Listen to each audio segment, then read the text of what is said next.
Bon après-midi à tous.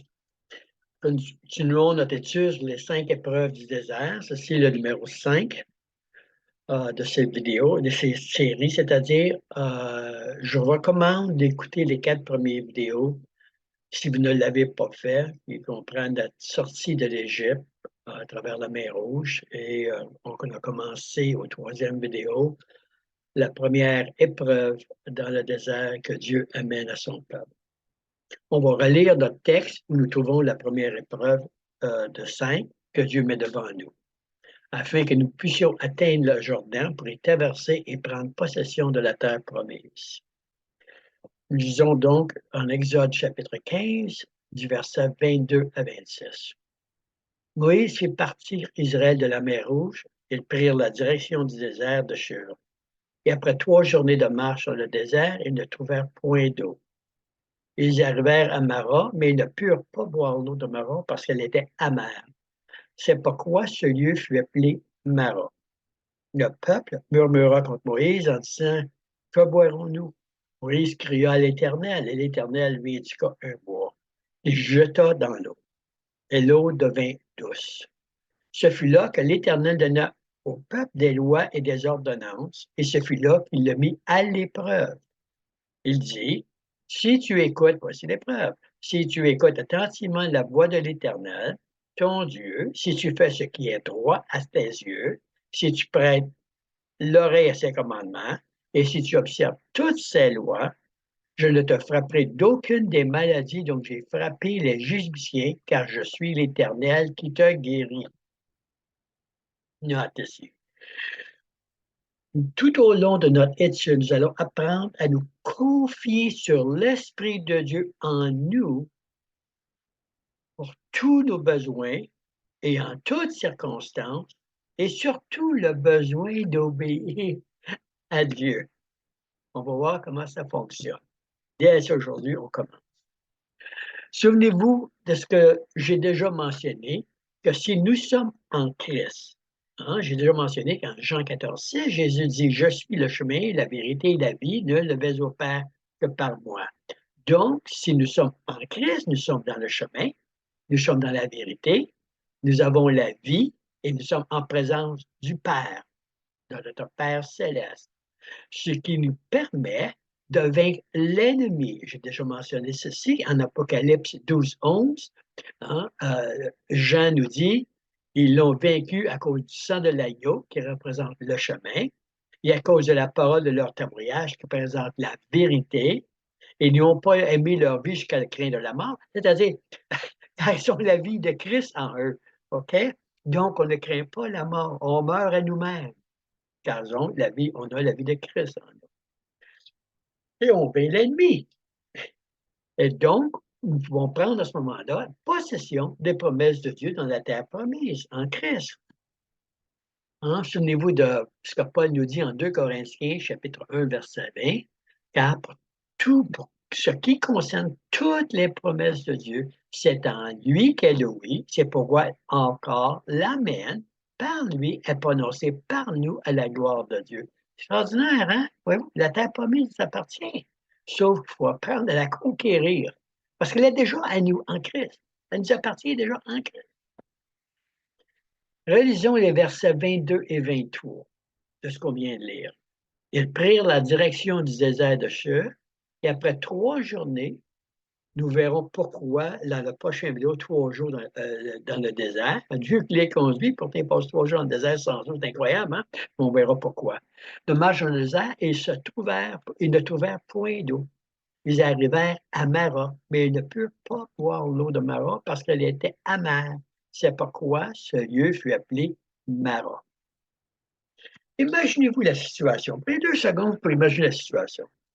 Le nombre d'hommes et femmes, enfants, vieillards qui est sorti de l'Égypte pour se rendre à la terre promise. Le nombre d'Israélites et le nom est vraiment un sujet de débat dans les milieux théologiques. Parce que la Bible enseigne 2 recensements de personnes, l'un en Nombre chapitre 1 et l'autre en Nombre chapitre 26. Et les 2 points de vue les plus courants sur la population des enfants d'Israël sont qu'ils comptaient soit plus de 2 millions de personnes je vois seulement environ 30 000 personnes. C'est toute une différence. Mais, de toute façon, que Dieu ait libéré 2 millions et 30 000 de l'Égypte, les Écritures sont claires. Dieu l'a fait miraculeusement en Exode 6:6 et en Actes 7:35. Vous pourrez lire ces versets-là. Je donne des versets parfois, seulement que vous pourrez les lire vous-même. Ceci est mentionné très clairement. Que la force des combattants d'Israël a été, comme je disais tantôt, de plus de demi-million ou de plusieurs milliers. Leur conquête de la terre promise de Canaan est entièrement attribuée à l'intervention de Dieu en Deutéronome, chapitre 9, versets 4 et 5. Encore, verset, écrivez-le, vous pourrez les vérifier tantôt. Il serait aussi difficile de nourrir 30 000 personnes dans le désert aride du Sinaï que 2 millions. OK? Il a fallu que Dieu prenne soin d'eux. C'est là l'importance que il a fallu que Dieu prenne soin d'eux. Regardons ensemble comment Dieu les a soutenus dans le désert. En Néhémie, au chapitre 9, au verset 20 et 21, nous dit tu leur donnas ton bon esprit, qui représente évidemment le Saint-Esprit pour nous, pour les rendre sages. Tu ne refusas point ta manne à leur bouche, tout ce qu'ils avaient besoin comme nourriture. Et tu leur fournis de l'eau pour leur soif. Pendant 40 ans, tu pourvus à leurs entretiens dans le désert. Et ils ne manquèrent de rien. Leurs vêtements ne s'usèrent point et leurs pieds ne s'enflèrent point. C'est ça qui est important de savoir aujourd'hui. Dieu peut pourvoir à tous nos besoins en toutes circonstances si on lui fait confiance, si on s'en remet à lui. Hein? Proverbe 3, versets 5 et 6 nous dit confie-toi en l'Éternel de tout ton cœur et ne t'appuie pas sur ta sagesse. Reconnais-le dans toutes tes voies et il appliera tes sentiers. Ceci est la raison de notre étude. Les 5 épreuves. Apprendre à faire confiance à Dieu de tout notre cœur, de toutes nos forces, de toute notre pensée. S'en remettre entièrement à lui, en toutes circonstances, pour toutes choses. Mais continuons. Imaginez-vous passer 3 jours sans eau. Le nombre de personnes qu'ils étaient, peut-être 30 000 ou peu importe le nombre qu'ils étaient, avec les enfants, les personnes âgées, etc., peut-être même des malades avec eux. Ils devaient avoir une soif terrible. Comme j'ai dit, surtout les enfants et les personnes âgées. Imaginez-vous la joie lorsqu'ils ont bu l'eau. De l'eau, après 3 jours. Et puis leur déception lorsqu'ils ont découvert qu'ils ne pouvaient pas boire l'eau parce qu'elle était amère. Imaginez-vous. Qu'auriez-vous fait? Qu'auriez-vous dit à leur place? Ils ont probablement dit où es-tu, Dieu? Où est-ce que t'es? Moïse nous a dit qu'il serait avec nous, que tu serais avec nous, alors que nous traverserions le désert. Ne sait-il pas que nous mourrons de soif? Parlant à Moïse, peut-être. Ça doit être la faute de Moïse. Pourquoi l'avons-nous suivi? Pourquoi on a cru en Moïse, qu'il nous a de le suivre, que Dieu nous garderait, nous protégerait, pourvoirait pour nous? Regardez le verset 24 de l'Exode, chapitre 15. Le peuple murmura contre Moïse en disant, qu'en boirons-nous? Je suis convaincu que personne ne voit jamais murmurer. Ils auraient aussi pu dire, tu nous as menti. Où est ton Dieu? Nous étions bien mieux en Égypte, nous aurions dû rester en Égypte. Question pour vous. Avez-vous déjà dit ou pensé des mots similaires dans des moments difficiles? Moi, oui. Ça m'est arrivé avec toutes les miracles que j'ai vus dans ma vie, le Seigneur fait. Vous savez, je suis en train de lire mon témoignage. Ça peut-être une bonne chose, pas parce que c'est important de lire mon témoignage, mais à cause des histoires qu'il y a à l'intérieur. J'espère que ça vous donnerait un peu confiance, un peu plus de foi en Dieu. Mais je me souviens, j'ai créé ces mots-là, moi, après avoir voyagé en Bessie Gaz, simplement suivre le Seigneur, pas d'argent, rien. Il avait prévu pour tous nos besoins, vu des miracles. On est arrivé il y a plusieurs années de ça, à Victoria, en Colombie-Britannique, avec, bon, on avait reçu un peu d'argent du frère de mon épouse, Barbara, qui nous a permis de louer un hôtel, c'est-à-dire pour 2 nuits. Puis, je vous conte l'histoire, c'est important, mais ça peut un peu de temps aujourd'hui pour ceux qui n'ont pas entendu. C'est assez important. Donc, on a loué une chambre d'hôtel pour 2 nuits, l'argent qu'on avait, puis un peu plus d'argent qui nous demeurait pour acheter, qui restait pour acheter à manger. Mais le dimanche, parce que je pense qu'on est arrivé le vendredi, le dimanche matin, on va à l'église, que le Seigneur nous dirige pour aller. Et, il y a 2 choses bien importantes là, qui se passent là, à l'église. Première chose, lorsqu'on arrive à l'église, la personne est venue nous voir pour s'y mettre à parler, puis il posait des questions, il répondait ce qu'on faisait, etc. Maintenant, une des choses, je mentionne ceci à cause du travail que le Seigneur nous faisait faire en voyageant jusqu'à Gaz. Euh, Ce jour-là, dans l'église, juste avant que le pasteur vienne pour prêcher, dans un moment intermédiaire, le Seigneur me fait lever debout. Et voici la parole qu'il me donne pour l'Église, parole d'avertissement. Et voici les paroles. Si vous ne réglez pas votre problème, la division dans l'Église, d'ici 3 mois, l'Église va être fermée. Imaginez-vous, c'est ça une Église que vous ne connaissez pas, vous levez debout et oui, c'était poussé par le Seigneur royalement, comme dirait mon frère Pierre, poussé par le Seigneur. Mais lorsque le Seigneur vous amène à faire quelque chose, il est extraordinaire quand vous le faites avec toute confiance et sans crainte. Et c'est ce que j'ai fait, ce que j'ai dit. Et évidemment, 3 mois plus tard, parce qu'il n'avait pas réglé la situation, l'Église était fermée. Mais voici ce qui se passe. À la fin du service, il y a un type qui vient me voir avec le pasteur, puis il me pose la question, il dit est-ce que vous avez une place à demeurer? Je dis oh, je pense qu'il restait un soir. Sinon, elle dit, ben écoute, elle dit, là, c'était le 3 décembre.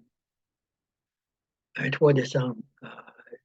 Ça, c'était en 1900, je me souviens bien, en 1989, 90 maximum. Elle dit, moi, mon épouse et moi partons pour l'Alberta. euh, Et nous revenons seulement le 1er janvier et on part demain. Seriez-vous intéressé à s'occuper de notre maison pendant qu'on est parti? J'ai vu que mon Seigneur pourvoit. Et nous pourvoit une place pour rester. Comme j'ai dit, on a un peu d'argent pour rester à manger ce mois-là. Mais ils reviennent le 1er janvier, puis on doit trouver du travail. Et là, évidemment, je cherche du travail, mais arrive le milieu janvier, pas de travail encore. Pas trouvé de travail. Là, je commence à m'inquiéter.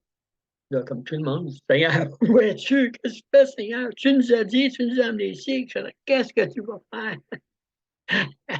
Et la crainte dans le cœur sortait, hein? Ah oui, c'est évident. Euh, je cherche une place de travail, une place à rester, etc. Le premier du mois s'en vient rapidement. Je vais continuer l'histoire tantôt, un peu plus tard, dans ce message-ci. Je continue notre message, mais je vais revenir à cette histoire-là. Mais je crie, où es-tu, Seigneur? est sorti de ma bouche. Puis, oui, très, très, il n'y avait aucune hésitation. Où es-tu, Seigneur? Maintenant, je continue ce qu'on est en train de dire ici. Rappelons-nous que seulement Jésus a obéi parfaitement aux lois de Dieu. OK? C'est une chose qui est très importante parce qu'on parle d'obéir aux lois de Dieu. Il faut être important de comprendre que seulement Jésus a obéi parfaitement aux lois de Dieu. Voilà pourquoi nous, comme Paul, nous devons nous identifier à Christ à la croix. Nous devons nous identifier à Jésus-Christ à la croix. Hein? Galate nous dit, Paul nous dit en Galates 2, verset 20-21, j'ai été crucifié avec Christ. Et si je vis, ce n'est plus moi qui vis, c'est Christ qui vit en moi. Si je vis maintenant dans la chair, je vis dans la foi au Fils de Dieu qui m'a aimé et qui s'est livré lui-même pour moi. Je ne rejette pas la grâce de Dieu, car si la justice s'obtient par la loi, Christ est donc mort en vain. Ici, je répète ce que j'ai déjà dit dans le passé concernant la grâce. La grâce veut dire la divine influence de son esprit dans nos cœurs. Non, comme certains croient, la permission de pécher sans conséquence. Hein, si vous lirez Hébreux 12, versets 4 à 8, vous allez voir qu'il y a des conséquences lorsqu'on désobéit à Dieu. Mais sa grâce, son pouvoir, sa divine influence, ce que Christ est en nous, nous donne le pouvoir d'obéir. Écoutez-moi bien, Philippiens 2, je lis du verset 12 à 13, son influence. Paul nous dit, ainsi, mes bien-aimés, comme vous avez toujours obéi, travaillez à votre salut avec crainte et tremblement, non seulement comme en ma présence, mais bien plus encore maintenant que je suis absent. Pourquoi il dit ça? Car c'est Dieu qui produit en vous le vouloir et le faire selon son bon plaisir. C'est ça la manifestation de sa grâce, sa divine influence dans nos cœurs.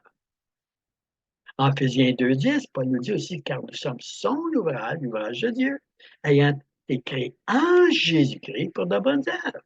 Si vous marchez dans votre chair, vous êtes passé en Christ. Afin que Dieu, des bonnes œuvres que Dieu a préparées d'avance, afin que nous les pratiquions. OK, j'espère que vous comprenez ceci. Quand je parle d'obéir au commandement de Dieu, Christ a déjà obéi. Parfois, on chute, OK? Et on se répand immédiatement, on demande pardon et on continue. Ou si on ne se repent pas assez rapidement, là, on subit les conséquences de la discipline de notre Père. On n'est pas rejeté. Et on n'est pas sous la loi. On est sous la discipline de notre Père. Mais ceci est la première épreuve que tout croyant doit passer avant d'avancer dans le désert et prendre la terre promise. Apprendre à vivre par le pouvoir du Saint-Esprit et non par le pouvoir de sa chair.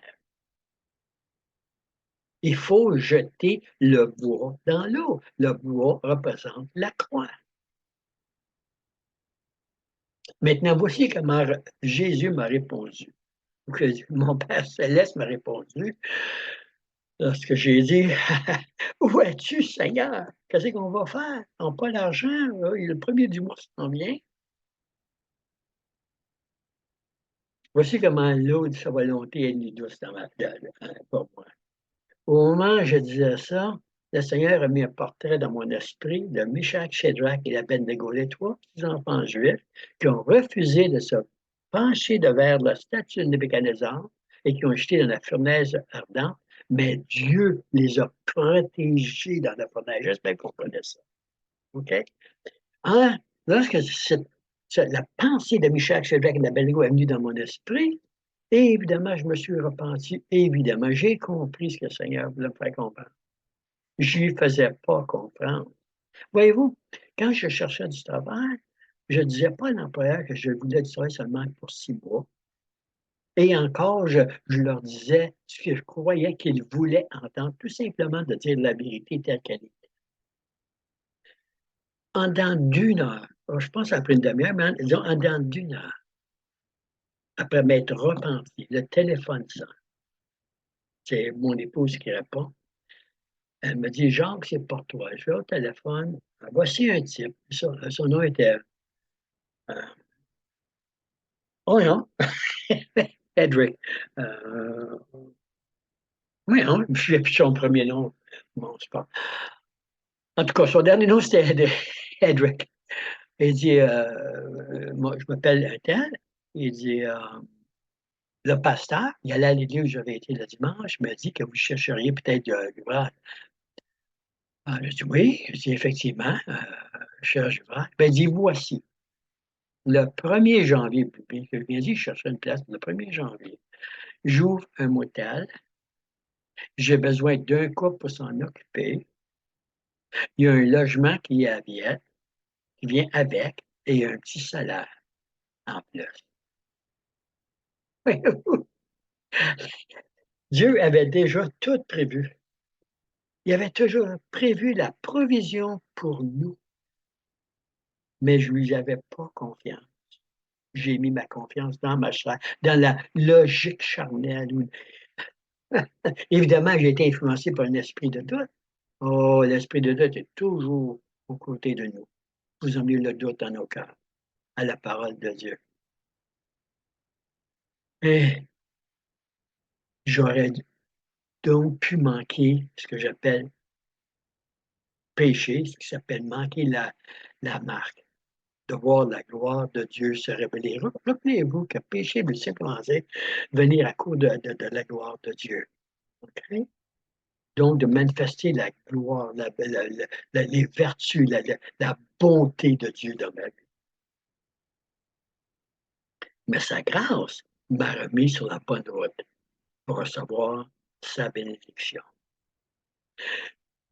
Salomon nous dit en proverbe, oh, en passant, son nom c'est Ray Hedrick, il vient de venir en esprit, là, Ray Hedrick. En passant, Salomon nous dit en proverbe 3, versets 5 et 6, confie-toi en l'Éternel de tout ton cœur, et ne t'appuie pas sur ta sagesse. Reconnais-le dans toutes tes voies, c'est-à-dire, reconnais-le, oublie-le, fais-lui honneur, et il aplanira tes sentiers. Voyez-vous la première épreuve? On passe toutes ces premières épreuves-là. Combien de fois est-ce que la vie vous a amené de l'eau amère? Ça semblait amère, la situation était amère. Et vous avez pris la situation dans vos mains au lieu de vous fier dans le Seigneur pour vous ouvrir le chemin. Donc, on se confie dans l'Éternel en y mettant le bois qui tourne l'eau de sa parole amère, de la vie en eau douce, en nous identifiant avec Christ à la croix, ce qui nous remplit de son esprit. Je répète, lorsque la vie devient amère, ne prenez pas, qui semble amère, ne prenez pas les choses en main, selon la logique de l'homme, selon la nature charnelle. Mettez le bois, identifiez-vous avec Christ à la croix. Faites comme Paul, en Galates 2:20. Ce n'est plus moi qui vis, c'est Christ qui vit.